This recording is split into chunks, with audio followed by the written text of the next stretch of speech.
इसी प्रकार से महाराज श्री के श्रीमुख से कथा प्रसंगों का निरंतर आनंद लेने के लिए पूज्य श्री के आधिकारिक YouTube चैनल को जरूर सब्सक्राइब करें और बेल आइकन को दबा दें।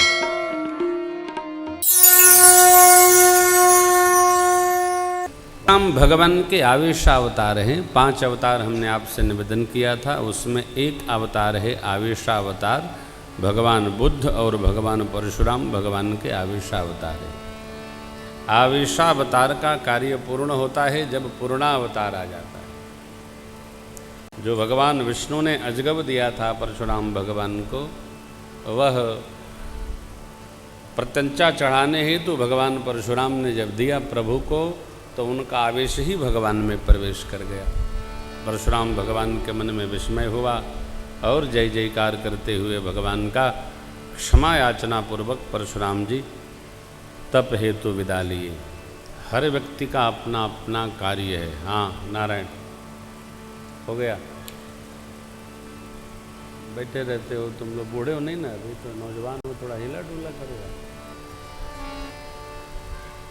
तो कार्य पूर्ण हुआ। अब जनकराज महाराज महामुनि विश्वामित्र जी के पास आए, बोले देव क्या आज्ञा है। गुरुदेव भगवान विश्वामित्र जी ने कहा, राजन केंद्र में धनुष था, तो धनुष के टूटते व्याह का पूर्वार्ध तो संपन्न हो गया, परंतु व्याह भी बिना परिवारी जनों के हो तो कोई अर्थ नहीं होता। देखिए, विवाह में सबको निमंत्रण भेजा जाता है, सबको बुलाया जाता है। क्यों? कोई भी सामाजिक कार्य करना हो, पारिवारिक कार्य करना हो, तो उसमें 10-5 लोगों की साक्षी अनिवार्य है। आज भी विवाह में मंडप जब लगता है, तो उस मंडप के समय जो घर के वयोवृद्ध होते हैं अथवा तो जो अंतरंग परिवार के होते हैं अवश्य उपस्थित रहते हैं। बहिरंग खाए और गए। अंतस्थ लोग, आत्मीय लोग वहाँ अनिवार्य रहते हैं। अब आत्मीय कौन है, इसका निर्णय बड़ा कठोर है। इसका निर्णय तो उसको लेना होगा जो अपने को आत्मीय मानता है।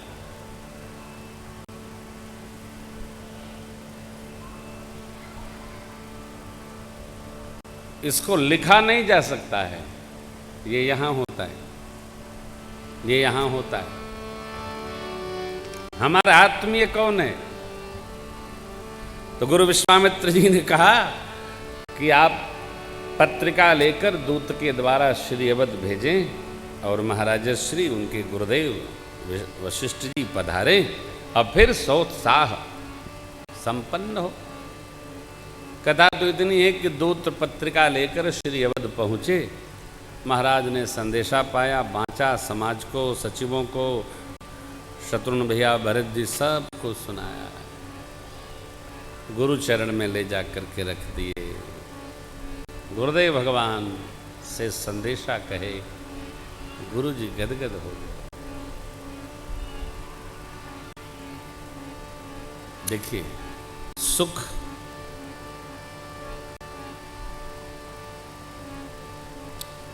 ढूंढना नहीं पड़ता, सुख खरीदना नहीं पड़ता, सुख मांगना नहीं पड़ता। आप लोग तो गंगा सागर के निकट रहते हैं। समुद्र देव ने कभी गंगा जी को पाती नहीं लिखी, हमारे यहाँ आइया लिखी है? नहीं।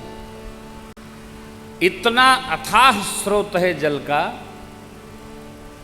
कि समुद्र जी के पास चलकर गंगा जी स्वतः उपस्थित होती। यहाँ यही गुरुदेव भगवान वशिष्ठ जी कहते हैं, राजन जिम सरिता सागर महु जाई, यद्यपि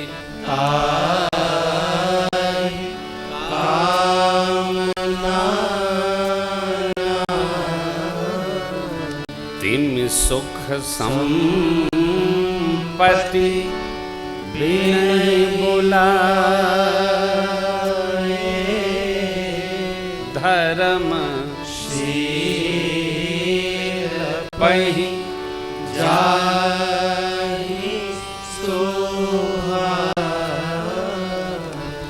स्वभाव से सभी नदियां जैसे समुद्र देव में आकर उतरती हैं, उसी प्रकार सुख संपदा धर्मशील व्यक्ति के जीवन में स्वतः आकर उतर जाती। ये कुछ नहीं करना है, धर्मशीलता। अब इसका और प्रमाण है, देखिए सीता मैया भक्ति हैं और मानस में भक्ति को गंगा जी कहा गया है। राम भगत जहाँ सुरसरी धारा। सरस्वती जी ब्रह्म भाव हैं और राम जी ब्रह्म हैं। मिथिला के लोग पुर नर नारी सुभग शुचि संता धर्म ज्ञानी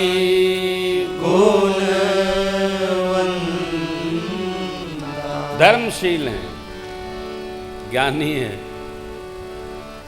गुणी हैं। इसलिए सीता मैया राम भक्ति हैं, गंगा स्वरूपा हैं, तो सीता मैया स्वतः आ गई और ब्रह्म भाव सरस्वती स्वरूप भगवान श्री रघुनाथ जी भी गुरु जी के साथ स्वयं आ गए। धर्मशील व्यक्ति के जीवन में भक्ति भी आ जाती है, भगवान भी आ जाते हैं, और जब भगवान आते हैं तो भगवान का स्वरूप है सो सुखदाम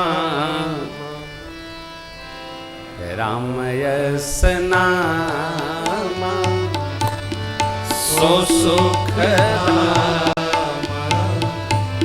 राम यस नाम अखिल लोक दायक विश्राम अखिल लोक दायक विश्राम अखिल लोक दायक विश्राम अखिल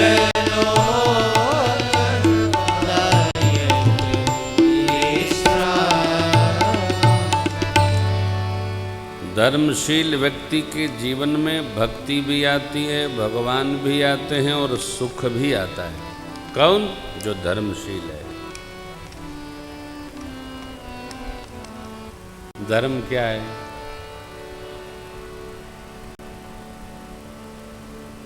जिसको शीलता पूर्वक रहा जाए। हम जो करना चाहते हैं कर रहे हैं, हमारे सामने और हमारे पीठ पीछे उस व्यवहार की कोई निंदा न करे, यह धर्म है। कोई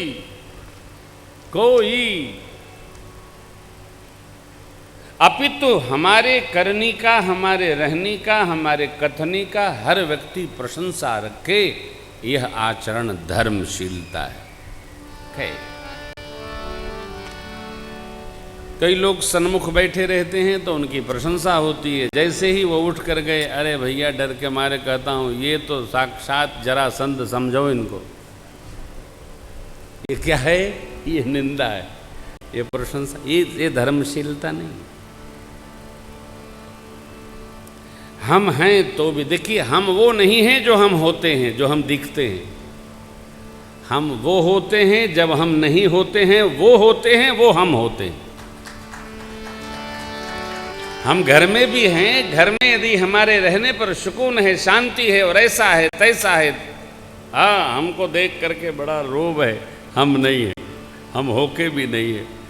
हमारे अनुपस्थित रहने पर भी हमारे घर में हमारी मधुर उपस्थिति रहती है, ये हम हैं। यही देखना होगा। अवध तहाँ जहाँ राम निवास जहाँ राम जी का निवास वहाँ अयोध्या है, राम जी वहाँ नहीं है, तब भी अयोध्यावासी 14 बरस तक राम दरस हित लोग सब नेम व्रत करते हैं। क्यों? भगवान आएंगे, दर्शन देंगे, कृपा बरसाएंगे।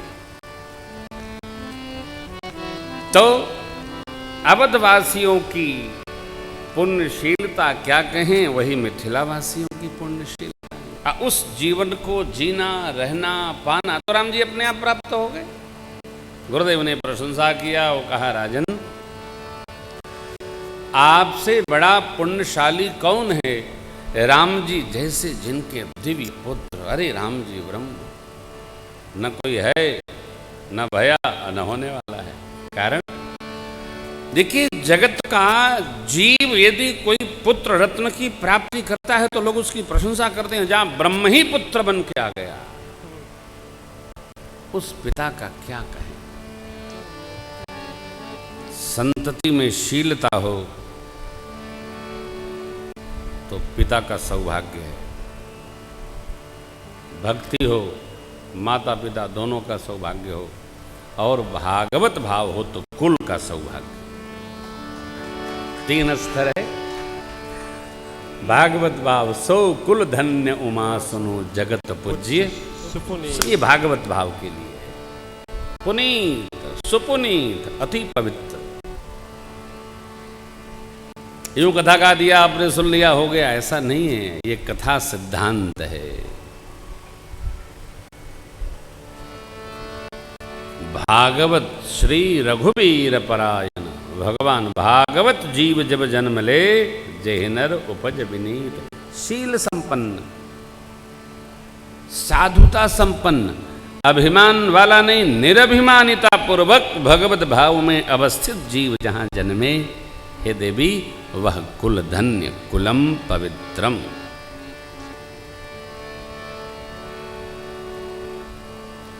हो जाए, बन जाए, यही चर्चा आगाध है।